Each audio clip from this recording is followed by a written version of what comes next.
Volpe and Juan Soto back up a terrific night by Nestor Cortes, 8 strong shutout innings. With that in mind, let's hear from Aaron Boone and the manager's report brought to you by Toyota. Aaron, when Nestor's mixing up his delivery like that, is that just an indication to you that he's extremely comfortable on the mound and with his stuff? Yeah, and a couple of tough at-bats. You know, Berger put some tough at-bats on him, so I think he just wanted to mix it up a little bit there. But his command was really good. I thought he was getting the ball to spots that he wanted to all night long. Changeup was a factor for him tonight, but just obviously really efficient and a big 8-inning start for us. It did seem like he liked going to that change tonight. What made that pitch so effective? Yeah, it's just something they talked about before the game, wanting to use a little bit, and it was good to see him, feature it enough to, he mixed it in the game plan. I thought he did a really good job using it and making it a factor. You've talked about, as time goes on, you'd like to get more length out of your starters, having to lean heavily on that bullpen. Did you ever envision you'd get 8 out of Nestor? That was awesome. I'll say it now, we needed it, those are those big games, and, now 2 more into the off day, so a little bit of a reset there. That was a big outing. How much do you think guys were feeding off of each other in that 4th inning? Yeah, a lot. It was just, a lot of really good at-bats. Volpe, more outstanding at-bats tonight. Probably should have been on even a couple other times. Birdie perfectly executed the bunt and gave himself a chance to get a hit out of it too. He almost got it by the pitcher there. So just really good at bats to set the table, and then obviously 2 big swings to make it a real good night. Laura, in the middle to the left. Obviously, Volpe's been hitting, but what have you thought about his progress and his confidence, especially on the defensive side of the ball? Well, he won the Gold Glove, so those are 2 special plays he made tonight. The jumps he's getting on those balls, the second one, the backhand short hop into the slide to get momentum into his throw, just an outstanding play. And then you couple that with what he's doing night in and night out, at bat after at bat. He's playing great. Laura, could you just hand it to Brendan? Thank you. I don't think I've seen you jump out of a dugout that fast in a while. You surprised to see him get a little heated with the ump on the strike 3 call? No, I haven't watched it back. I'm assuming it was pretty far in there, and I thought kind of one went against him in his previous at bat. So. So, you're locked in like that, and you're putting together really good at bats, and you have the nerve to take close pitches like that and don't get rewarded. We're human. You react a little bit. Ron. Were there times last summer during the injuries that you and Matt had to boost Nestor's confidence just to keep believing in himself that there was another side he'd get to? I don't know. I think.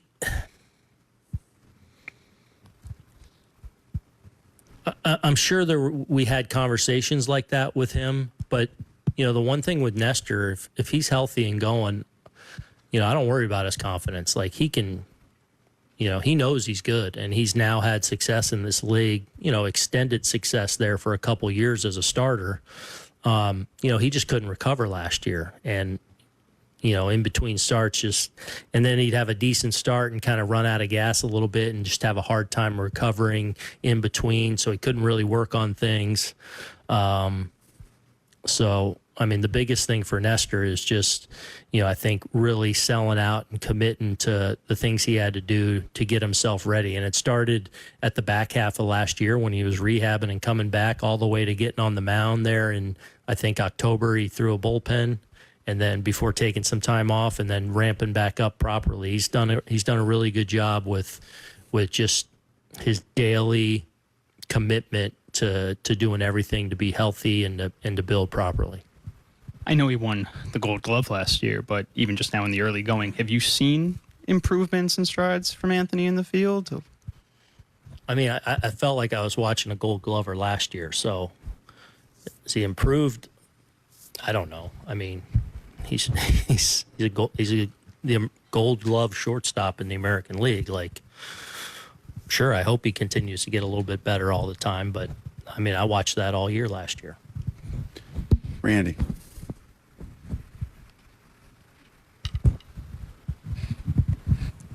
I understand it's still very early. This 9-2 start match is the best ever. What are your big takeaways from this start? And do you think that part of this has something to do with how the team finished last year, being maybe more hungry to really get going right from the beginning? I think there's an element of that. I think it sharpened everyone's focus in the winter and certainly into spring training, and a seriousness with how we got ready. A lot of team pride and individual pride of wanting to, do all we can to not have last year happen, and knowing we need to do all we can to make sure this is a success. What was it? Biggest takeaway from this start? Oh, I would say that the contributions we've got from the entire roster.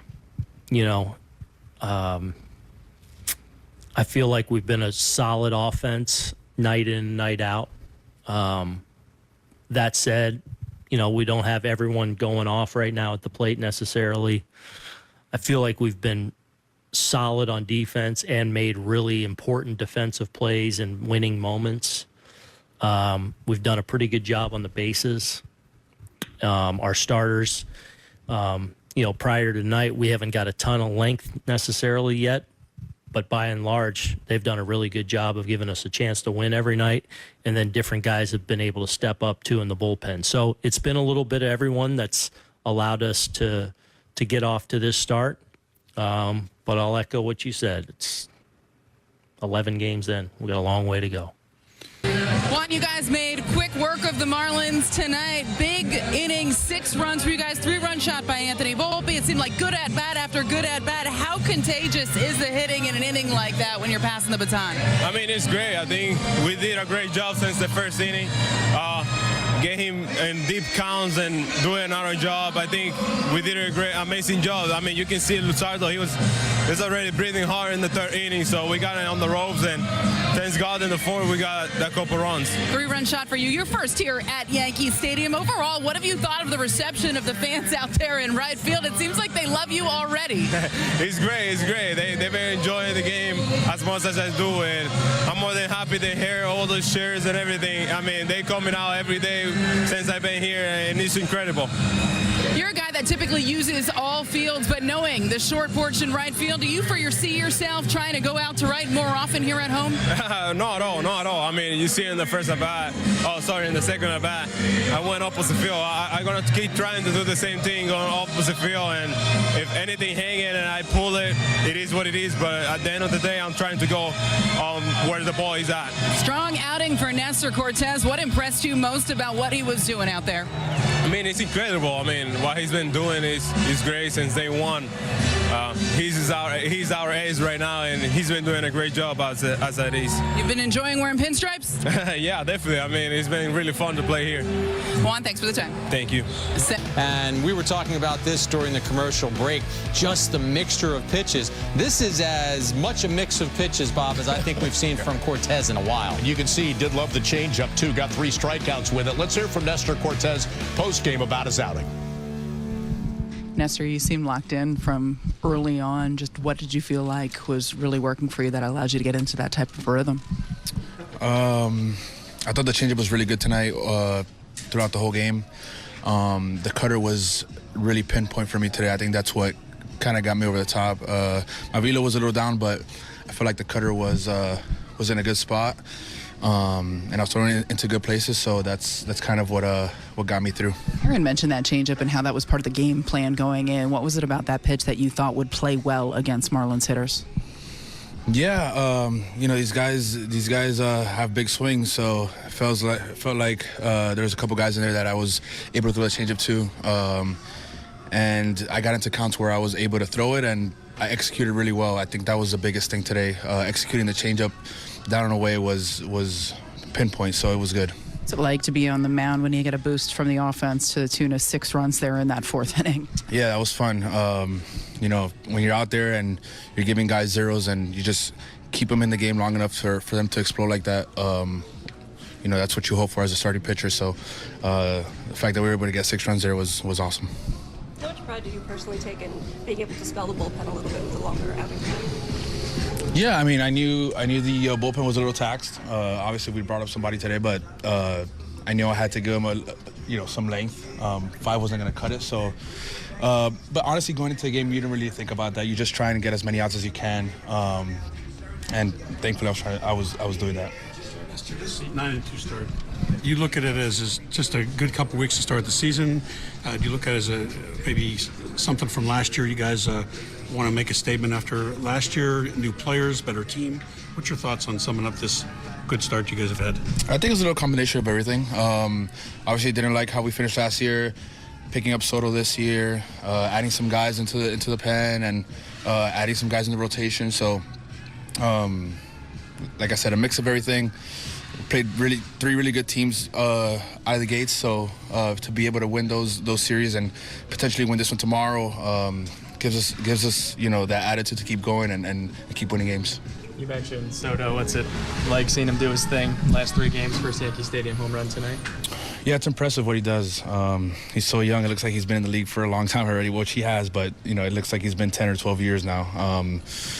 He just goes about his business like a true professional. I see him in here every day and works hard, wants to get better every single day. And then he shows it out on the field. He goes out there and performs, has really good at-bats on the plate, and really good right fielder too. So he's just a complete package. Were there times last summer during the injury, the rehab, the setback, that you wondered what it would take to get healthy again? Well, at the time going through that, I didn't really know I was actually hurt. And then when we went into the Dodgers, I remember I couldn't play catch, so that's when I figured I couldn't go anymore. And then when I came back for Houston, was feeling good all the way to that point and re-injured. But no, I just think that there was a couple hiccups during my outings where I couldn't finish the 5th or couldn't finish the 6th, and was starting to miss locations, and I kind of felt like that was the beginning of it. And then obviously when I got hurt, I couldn't do anything about it. What was the toughest part of the rehab? I guess I would say feel right throughout the whole rehab. I remember, like I said before, in the off season, I had to go to Tampa just so our guys could get some eyes and hands on me, because I didn't feel like I was getting any better back home. So that was really good for me, and I appreciate those guys for being in there in Tampa every day, working with me and helping me out, and it's showing right now that I'm healthy and I can pitch. What did they do that helped you? Just a lot of rehab, a lot of shoulder exercises, keeping track of my workload.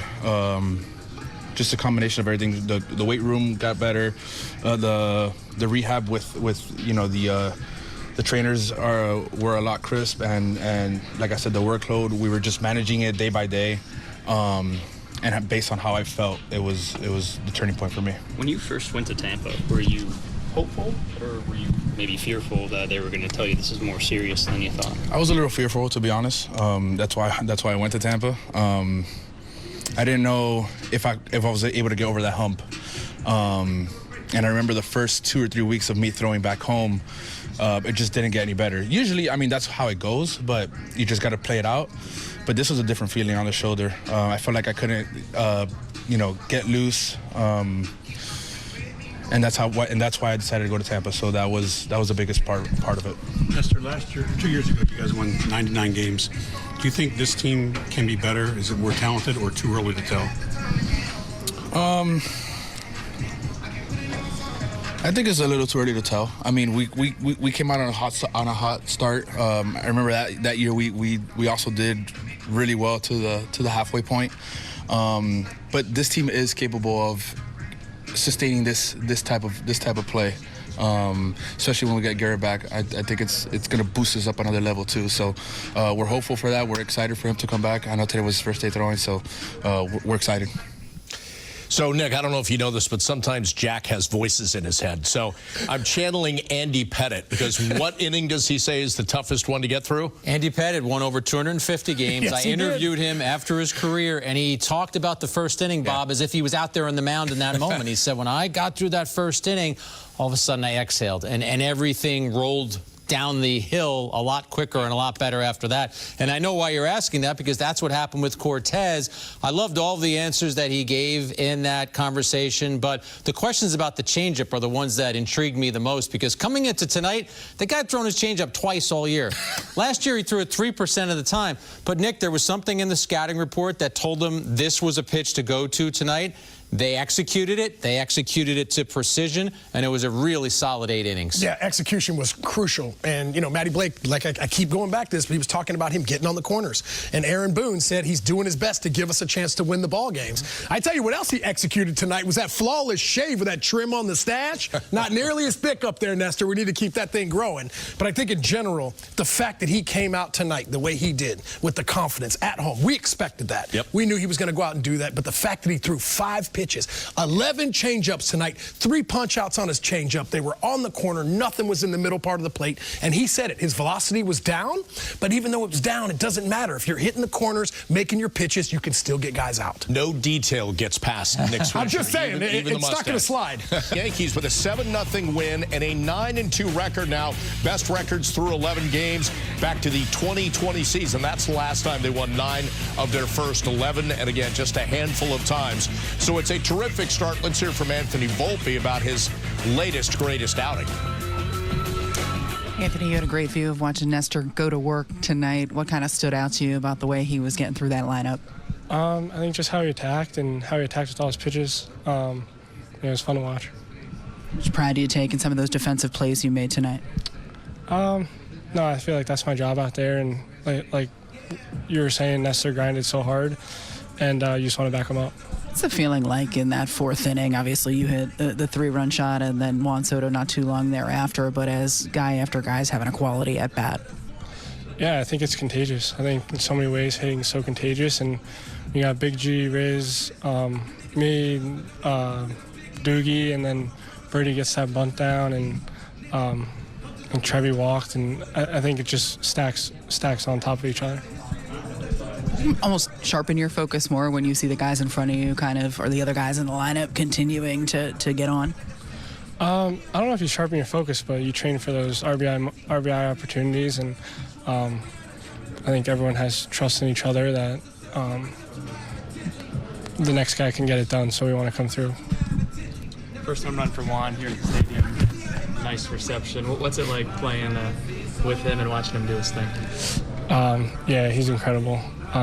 Definitely only a matter of time, but everything he does, everything, the way he carries himself, obviously on the field, the way the fans embrace him and the way he embraces the fans. But I think the coolest part is like what he does in here in the clubhouse with the rest of the guys and with the young guys.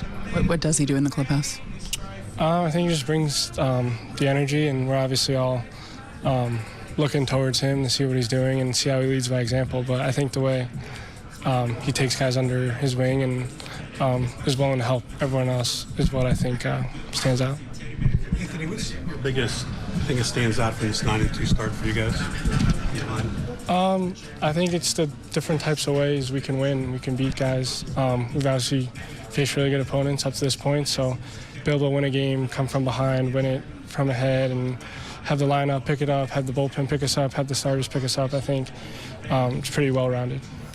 Yeah, everything is clicking right now, and I'm curious, we've been kind of having fun that it's a 2-hour, 1-minute game, right? It's so fast, but when you're playing defense behind a pitcher like Nestor today, when you see he's got it all going on, do you just have that mentality like, we're winning this game? Oh, there's no doubt about it. I can tell you in the 2nd inning. I could have told you in the 1st inning that we were going to win that game, because you knew he was going to give you an opportunity to win that ball game tonight. Now, when a guy's pitching like that, I played with Mark Burley, and if anybody knows Mark Burley, he pitched absolutely just like games were so fast, but it keeps you in the game. game.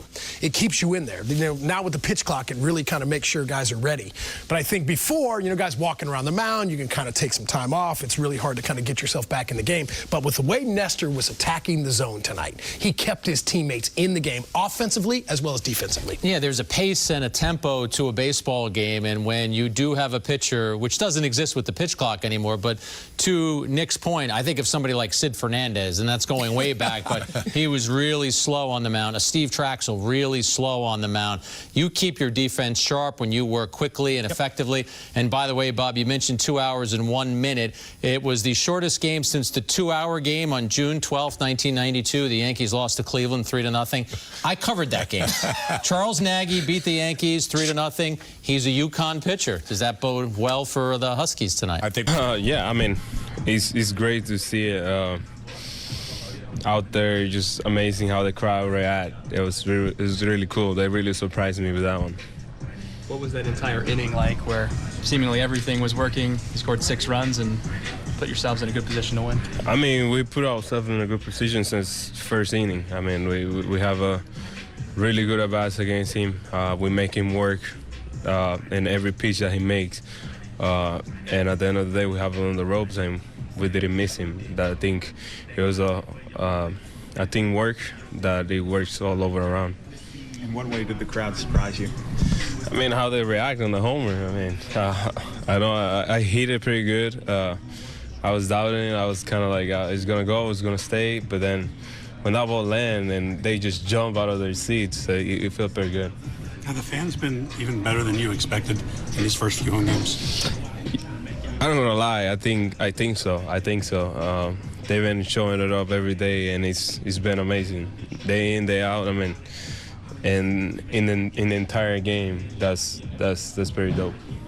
Juan, how would you describe the culture, the vibe that's been created in this clubhouse since the start of spring training? I would call it a family. I mean, we all feel like a family right now, and it's only been like 11 games. And we already feel like we're sticking together, we're pushing together, we all want the same thing. So I think that's how I describe it. One more on the fans. It looks like you're getting much of a kick out of as they are, waving to them and acknowledging their cheers. Has this been pretty fun for you? Yeah, definitely. I mean, they're giving you a lot of love, so you got to give them some love back. So whenever I can, I just try to cheer for them too. Let's take a look at Tuesday's pitching probables for Game 2. Battle of lefties, A.J. Puck going for the Marlins against Carlos Rodon. And, Jack, we've talked a lot about him going into the season, about him needing to turn things around. And it seems like he is starting to turn a corner back to that pitcher they had hoped he would be. Yeah, the next step for him, of course, is to pitch deeper into games. But I think the Yankees like what they saw for him in the last outing against the Diamondbacks. Gave up a couple of home runs, but the velocity was there. He's throwing the cutter more often. And I think when you evaluate Rodon, one of the things you need to look at is that velocity, because that was something in spring training that he talked about. Well, the velocity is where it needs to be, and I think he needs that third pitch, so the cutter is vital. And, Nick, I know you want to see a version of Rodon on the mound tomorrow. Has something to do with maybe being ferocious? Yeah, I love that, man. When he's out there, the intensity. I mean, I think that's why the Yankees brought him over, to bring that intense guy from the mound, a guy with a lot of moxie out there on the mound, because it feels like when he's fired up and he's doing his thing. I remember him pitching with the San Francisco Giants, and the fact that he'd be coming off the mound and he'd be snarling and yelling and screaming, and I love that guy. I mean, Carlos has done such an amazing job getting his body physically ready and prepared to pitch. This year, when he came into spring training, his velocity was up, which was a huge thing, like you were saying. So I think for him, he knows his velocity is up. He's attacking guys with his fastball. Yes, when you throw 99, 98, 99 miles an hour, you're going to give up some home runs from time to time. But the way he's attacking the zone with the confidence that he has is something great to see. So I want to remind our viewers that you'll be at the stadium tomorrow for the batting practice show. Will you approach Carlos Rodon tomorrow, or are you just going to steer clear before that starts? I'm probably just going to steer clear. Probably just going to steer clear. I think just in general, man, whatever's happening in that locker room, continue to keep happening. It was a lot of fun to see all the great things that were happening in spring training, and it's awesome to see the good start. Bob?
There is a speed bump on the front.